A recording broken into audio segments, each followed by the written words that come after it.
It appears that Jonathan Smith and Michigan State have caught up to and even surpassed Sharon Moore and Michigan in recruiting for the class of 2026. It's a feather in the cap to the Spartans, and it's alarming in Ann Arbor. Lockdown Big Ten starts right now.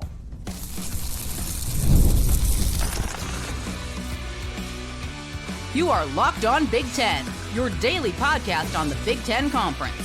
Part of the Locked On Podcast Network, your team every day.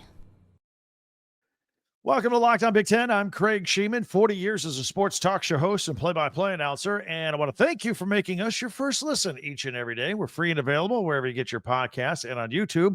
Part of the Locked On Podcast Network, your team every day. Hit that free subscribe button down below while you're watching. Share, like, and follow so you don't miss a single episode. And we're making a big push to 20,000 subscribers for the start of football season. We're getting close thanks to you guys. This episode is brought to you by Monarch Money. Take control of your finances with Monarch Money. Use code LOCKDOWNCollege at monarchmoney.com for 50% off your first year. So, Michigan State versus Michigan in football recruiting. Interesting stories here. Plus, what the recruiting trail for everybody else on the Big Ten. Keep an eye on wins and losses. And Michigan adds another quarterback quietly to the quarterback room through the portal. What's going on here? I have an idea. Plus, we'll have our power rankings like we do in the middle of the week. Every week, we're gonna power rank Big Ten football helmets. Who's got the best? Who's got the worst? I got a controversial one for you. Stay tuned for all that. But Locked On Big Ten everydayers will know that we spend a lot of time keeping up with all the recruiting battles around the Big Ten. And lately, we've talked a lot about Sharon Moore and Michigan and how they were off to a slow start in 2026. But things have been picking up lately. It's not that dire by any stretch, and maybe some stuff coming down the pipeline, which we'll get into. However, there's a lot of momentum in East Lansing right now with Jonathan Smith's program. In fact, in the last 2 weeks, we've spent a lot of time talking about their new athletic director and a lot of wins on the recruiting trail. And, we've been talking a lot about the wins that they've had. And, we got a question: have the Spartans caught and or surpassed Michigan in recruiting? And the answer is, yeah. I mean, it depends who you talk to with what recruiting ranking system you like to look at. But as of Monday, Michigan State's recruiting class cracked the top 25 nationally, according to rankings. Michigan was at 38th. 38th. So what about that? What's going on? Well, first of all, Michigan, with all of its built-in advantages, being a national brand, they should never be in the mid-30s in recruiting rankings, ever. But, like I said, it's early-ish, okay? We're just talking about verbal commitments right now from 16 and 17-year-old kids who change their minds every half hour. Actual signing day is not until December. Or, there's another possibility here. Maybe players are kind of waiting out to see the results of last week's Spygate hearing with the NCAA. Maybe they think the hammer is going to come down to Michigan and they don't want to go there, so they're waiting to commit. Maybe, maybe not. And worse, that'd be a pretty bad problem for Sharon Moore. Or, hey, is Michigan just getting started, right? They've been in the mid-30s before, and then, boom, last year, blasted upward at the end of the year and got the number one recruit in the country and Bryce Underwood and finished strong. And that appears to be the case with what's going on with Michigan right now. And we'll come back to that in just a moment. Because, I mean, look, some of the big game that Michigan's going after, a lot of other big-time schools are going after them. And there's recruiting wars. They're comparing offers from name, image, and likeness, and now revenue share. Some of those kids still haven't decided yet. So all those 5 stars out there will come trickling in at some point. So let's talk about the Spartans, because they're on a roll. And that class of 2026 is still growing. And it was anchored by 4-star offensive tackle Collin Campbell, who just announced that he's committed to the Spartans. He's 6'6", 270 pounds, and got some room to add some weight to that big frame of his. He's very explosive, and he's got a little nastiness to him in the trenches there. So at the time, he was the 12th commit to the class at that time. And since then, They have landed commitments from a couple of other NFL legacies. 3-star offensive tackle Quinn Buckey from Bakersfield, California. I was surprised he didn't go to UCLA. They were in the mix. They're in his backyard. He decided to come to Michigan State. And 3-star corner TJ Umenyiora, who is the son of New York Giant and Atlanta Falcon, also Umenyiora, or former NFL player, I should say. He committed after strong consideration for Auburn and Mississippi State. Then Jonathan Smith picked up a couple of 3-stars in Famitau Sayal from Seattle, 6'4", 260 pounds. He's a linebacker. Beat out Washington for him right in his backyard. This is another kid that didn't stay home, wanted to come and play for Jonathan Smith at Michigan State. Now remember, Jonathan Smith was at Oregon State. He still has some West Coast pull over there when it comes to recruiting. He also flipped defensive back Jordan Van from Virginia. So, and by the way, he's going to be one of 5 defensive backs in this 2026 class. Michigan State's really poured in a lot of effort and collateral into the DBs over there on the defense. So that's some strong recruiting from coast to coast by the Spartans. The Spartans weren't done. They continued on the recruiting tear. They got 6'2" wide receiver Zachary Washington from Wheaton, Illinois. He was considering Indiana and Washington and West Virginia. And then later that day, they got a commit from another 3-star with Tristan Comer from Freeland, Michigan. Cincinnati, West Virginia, and Northwestern were in the mix for that kid. And then on Tuesday, yesterday, they got a 3-star, 6'3" linebacker, Adam Shaw from New Jersey. Both of his parents were athletes at Michigan State. He had originally committed to Rutgers. So things are going great for Michigan State right now. So what about Michigan? Where are they? Are they kind of in a lull before they start collecting some commits from 4 and 5 stars? Look, it's not like they have a horrible class of 2026 right now. 6 of their commits are 4 stars. That's fine. Of their first 9 commits, that's a pretty good start. It's just a smaller number. They got to add to this here. And look, I think Michigan's going to do what Michigan's going to do. They do it every year. They're going big game fishing. And again, these coveted players are still, look, they're negotiating, these young players. They're like, all right, Michigan, what do you got? Okay, fine. Alabama, Georgia, what do you got? Because those are the kids they're going after here. And they're all trying to figure out how much money they can earn at this point. So they're going to take some more time. Now, one area of emphasis that the Wolverines have, they're trying to find big, fast targets, wide receivers for Bryce Underwood. So far, 6'5" star wide receiver Calvin Russell. He's set to visit the Wolverines for his final summer visit. They call it Victor's Weekend this weekend. He is the number 3 wide receiver in the class of 2026, and he's already visited Ann Arbor once, and this will be his last official visit before making an announcement. That's usually a good sign. It's a great chance for Sherrone Moore to close the deal here. Russell has been to Florida, LSU, Oregon, Miami, and FSU. So, and he's got a 6'10" wingspan. By the way, he's also being recruited by basketball schools. 2-sport star. As we mentioned yesterday, 6'3", 4-star wide receiver Travis Johnson just visited Ann Arbor. That reportedly went pretty well. In fact, he's visited 4 times. He kind of likes it there. That's a great sign as well. He also visited Penn State and Indiana and South Carolina. But the wild card here is he's from Chesapeake, Virginia, and his next visit is going to be Virginia Tech. So we'll see how that goes. Also keeping an eye on Zion Robinson, a 3-star. Jaden Pyle has already committed to the Wolverines. So, and don't forget, they're still going after the number 1 running back in the country, Savion Hyder. We've talked about him before on this podcast. He's a 5-star. He's from Virginia. And he's, by the way, he's letting it be known he wants about $1 million in name, image, and likeness. Ohio State and Tennessee are also fighting for him. It's a bidding war. It's a bidding war right now. That chase is fascinating. There was some other interesting news at Michigan. You know, we talked about this week. They lost a Connecticut kid, a 4-star edge rusher, Alhassan Idrisu, to Central Florida. Michigan usually doesn't lose a lot of recruiting battles to Central Florida.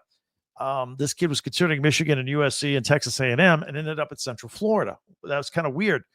But I think, again, due to Michigan's success, they got a couple of 4-star defensive linemen in Mikhail Blade and Alistair Vallejo and they were battling Notre Dame for both of them. They got both of them.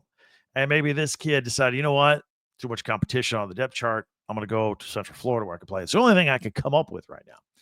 So as we sit here, we compare both Michigan and Michigan State, what they're doing recruiting-wise. Obviously, we can't wait to the start of the football season where Michigan opens at home against New Mexico on August 30th. Michigan State will open at home versus Western Michigan on Friday night, August 29th. It's coming. Spartans fans, Wolverine fans, let's hear from you. Let's get the comments going. Love to hear from you with comments in YouTube. Be sure, everybody, hit that subscribe button. Help us get to 20,000 before the start of football season. That way, you'll never miss a single episode. I also ask if you could share, follow, and like Locked On Big Ten as well. And don't forget our website, talkbig10.com with the number 10. All of our podcasts go there. Plus, we have links to where you can buy Michigan and Michigan State merchandise, school spirit, shirts, hats, t-shirts before the upcoming season. All right there at talkbig10.com. All right, still a lot of work to do. Still some more recruiting stuff. I actually have an interesting recruiting battle between Michigan State and Michigan for basketball and a 5-star you want to hear about. Plus, we'll hit the recruiting trail in football for the rest of the Big Ten. And Michigan just added another quarterback. This is a late add, a veteran quarterback to their quarterback room. What's going on there? I have a pretty good theory as to what's happening. Plus, we have our power rankings here in the middle of the week. We're going to look at our favorite Big Ten helmets, all that coming up next here on Locked On Big Ten. Monarch Money helps you keep track of your money and helps you build wealth. I'm sure you've wondered, hey, man, where'd all my money go? It's gone already. I just got paid 2 days ago. I got to go another week and a half, 2 weeks. It'll point out where you're spending your money, dining, shopping online, entertainment. It's easy to lose track of that stuff. But Monarch Money helps you keep track of it. It's your personal CFO, gives you full visibility and control of your finances. And it's not just a budgeting app.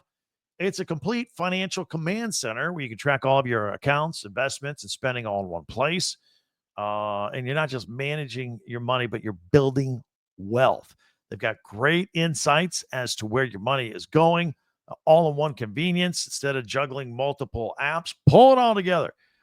Easy collaboration. You got a spouse, a significant other.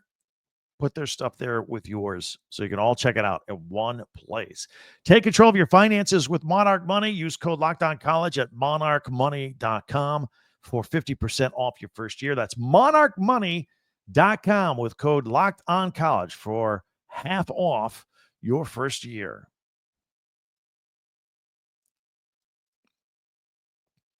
Thanks for making Locked On Big Ten your first listen each and every day, especially everydayers out there. Meanwhile, hit that free subscribe button down below. Share, follow, and like Locked On Big Ten, your team every day. And don't forget our website, talkbig10.com. All right. A lot of football recruiting. How about just a little bit of basketball recruiting between Michigan and Michigan State, as a matter of fact.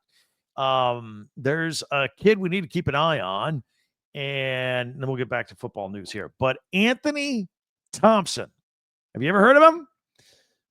No, he's not the Heisman runner-up from the 80s that played running back for Indiana for Bill Mallory. Not that Anthony Thompson. Basketball Anthony Thompson.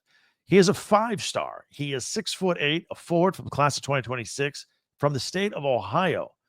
And check out this list of blue bloods that's already after this kid. Michigan, Michigan State, Ohio State, Indiana, North Carolina, Kentucky, Kansas. He's a top 15 product of the country. He's already got 32 offers from colleges all across the country. And Michigan and Michigan State are right there. Apparently, he's a big fan of Dusty May. And also a lot of respect he's mentioned about Tom Izzo. The Buckeyes are going after him. They're playing off the hometown hero angle, stay in the state, that kind of thing. So, again, Anthony Thompson, we'll keep an eye on him when we get back into talking about basketball later on in the year. One other side note for Michigan and their quarterback room. They just added a quarterback, a journeyman veteran quarterback, Jake Garcia from the transfer portal. You don't hear too much about football players coming in now, transfer portal. It seems like that has quieted down. This kid is a former top 25 recruit. Used to be a big deal. But he's been hurt. He's bounced around. And his production hasn't been great. fact, he threw for like a modest 1,400 yards last year, 8 touchdowns and 12 interceptions for East Carolina. So what happened? Again, he was literally ranked 23rd in the country when he was coming out of high school, class of 21. Played high school in California and Georgia, and he signed with Miami with the Hurricanes right out of. But he suffered a lot of injuries, never really got it going. Transferred to Missouri, never played. So he said, forget that. Went to East Carolina. And by the way, at Missouri, the reason he didn't play is because he was behind former Michigan State quarterback who transferred to Missouri, Caden Hauser. Remember that name? So he moved on to East Carolina. Didn't do that great, but now he's on the move again, and he is going to be at Michigan. So here's what I think is going on, and I think you can kind of follow the dots and figure this out as well. Bryce Underwood, still the guy. They've always wanted an experienced veteran behind him, just in case. They got to ease Underwood into the lineup or whatever the case may be. And, I mean, Underwood is still, to this day, is still just 17 years old. He does not turn 18 until August.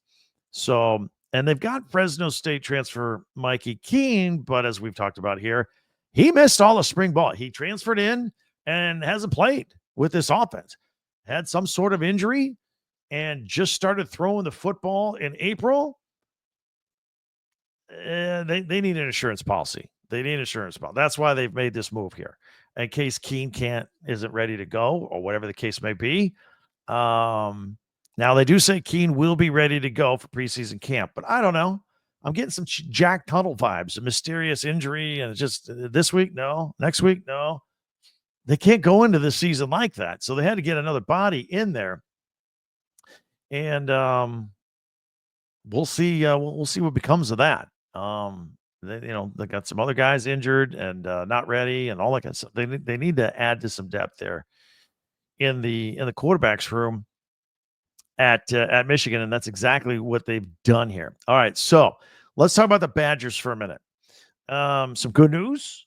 One of their big wide receiver targets, 4-star Zion Legree, has committed.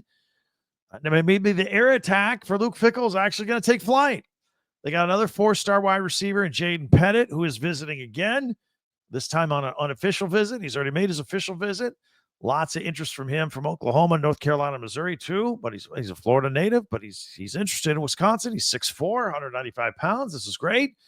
And then there's the 3-star wide receiver, Tayshawn Bardo. He is committed as well. So Luke Fickell's got a nice receiver room coming together. We talked about this trio of players and whether they would come or not about a week or two ago on Lockdown Big Ten. And we thought, wow, if they can pull this off and get all three, then they would have a special wide receiver room. And maybe, again, that air attack that Luke Fickell desires, now maybe you could do something. Looks like it's all coming together.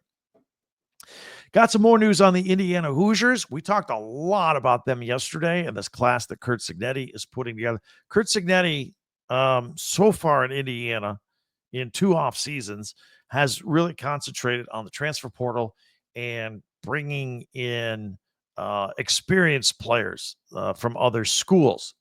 And I'm starting to wonder, is he ever really going to dive into bringing in high school players and high school recruits? And then we had our episode yesterday. We had a whole list of them, a lot of 3 stars, doing great. So now both the transfer portal and the recruits out of high school really starting to roll there for Curt Cignetti and Indiana.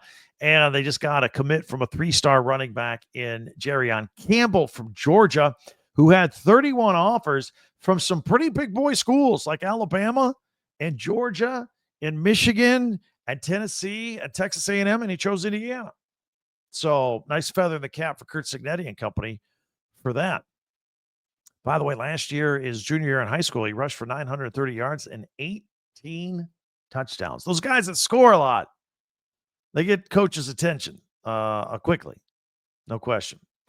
All right, let's get you caught up a little bit here on the College World Series and UCLA, our Big Ten rep. They had their game with LSU on Monday. They got to the 4th inning. Then there was a lot of rain and lightning. LSU was up 5-3 in that game. And then the game resumed Tuesday morning, yesterday, in Omaha, but the Bruins fell 9-5. Now it's double elimination, so they're still alive. That will lead them into Tuesday night's game. So it's on right now while we're taping this podcast Tuesday night for Wednesday morning. So by Wednesday morning, we'll know what happened with the Bruins against Arkansas. They had just started about the time we started taping our podcast. So we'll catch up with them later and wish them the best of luck in the College World Series. Okay. So we like to do cool things at the end of our podcast if you're new. Wednesdays, we power rank stuff. We're going to have some fun. It's the middle of summer. We're going to power rank Big Ten helmets. Who has the coolest helmet? Who needs an update? We're going to do that. We always do features, by the way. We do top 10 Big Ten observations on Mondays, Tuesday tweets, Wednesdays, the power ranking. Tomorrow, we'll take a look at the Big Ten Network with Big Ten Classics for the weekend. And Friday, we make some kind of pick or look at odds or whatever we do. End of the season, we'll do pigskin picks. So, coolest Big Ten helmets. I got a controversial placement of one team in the Big Ten already. I know we're going to get heat and discussion on this. That is all coming up next in 1 minute right here on Locked On Big Ten.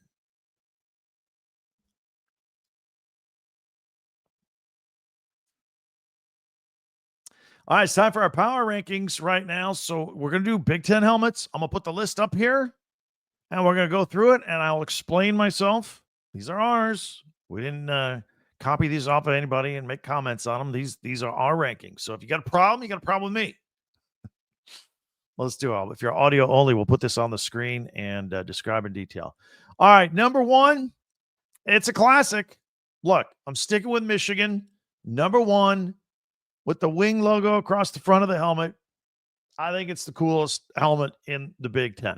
All right, next, I've got Oregon. Now, the thing with Oregon and some of these other schools, they have multiple helmets. We'll start it off with the multiple, just like the logo here on screen, the green helmet with the yellow O on the side. Very simple, very classic. Love that helmet. But I am also, Oregon will go through different helmets and different uniforms every week, thanks to Nike.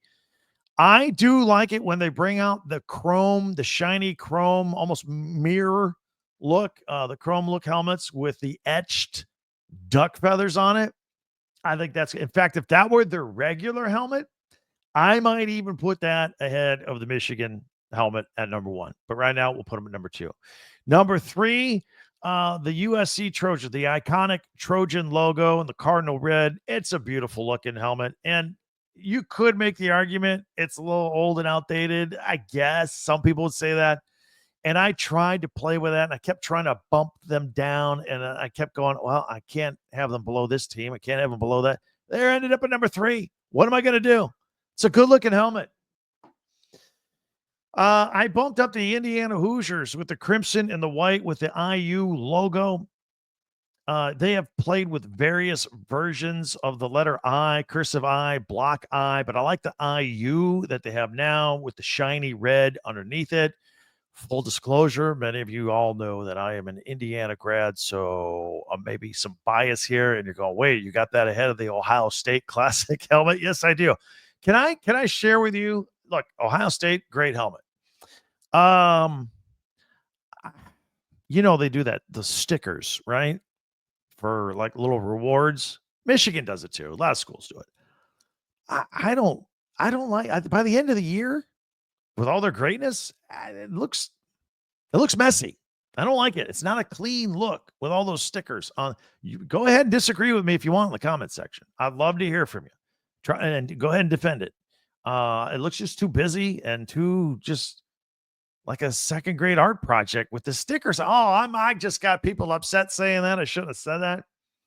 At number 6, I got Michigan State, Sparty, that classic green with the Sparty logo on the side. Very clean looking logo. I like it.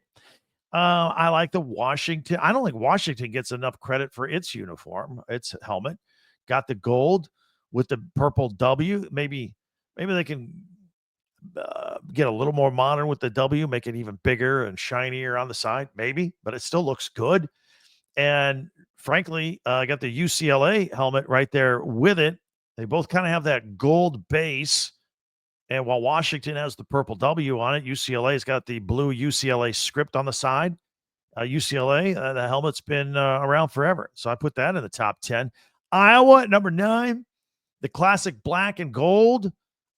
Same color scheme as the Pittsburgh Steelers. In fact, now you Iowa fans know this. I just semi-recently learned this because I was reading about it. How Iowa asked the Pittsburgh Steelers back in yesteryear for permission to use that's the exact black and gold, black and yellow colors used by the Steelers, and it looks good. Looks good in a dark game, a night game at home. It's fantastic. At number 10, I'm putting the Golden Gophers. They've had a few variations, but I like the maroon, especially the newer, more recent model, just a big, shiny maroon helmet with the gold M on it. I think it looks pretty good. So there's my top 10. You can agree or disagree as we're power ranking Big Ten helmets here. Number 11, I put Northwestern. You may think that's a little high. Look, I think that shiny purple, I think it pops. And then squared off with the white N on the side. Maybe that could use a little upgrading, but I think that shiny purple really flies. I like it. Number 12, I got Purdue with their the gold helmets with the black P on it. I'm not too much of a fan of that. Yes, I did mention I went to Indiana, but I will say when they have a nationally televised night game sometimes and they go with the all black, the matted black helmet with the train track striping down the middle, I would put that a lot higher on this list if they went with that on a regular basis. Illinois, I don't know what to do with the Illinois helmet. The Illinois orange, I don't know. It just it's not soothing on the eyes. And then they got this script word Illinois on the side. Sometimes we've seen the I. Now I will tell you, I was a huge fan of their 100-year anniversary game against Michigan, where they brought out whoever did the paint job on those helmets to make them look like 3D leather helmets was phenomenal. I raved about that on this podcast for 3 weeks. That looked good. I like that. Wisconsin coming up number 14, the white helmet with the big red W on the side. Maybe it's a time for an update a little bit. The rest of these, I think everybody else on here needs an update. Rutgers with the red with a pretty simple R on the side. I think they could do something there. They come in at 15. Nebraska, I'm going to start to get heat for 2 of these last 3. Nebraska with the all white.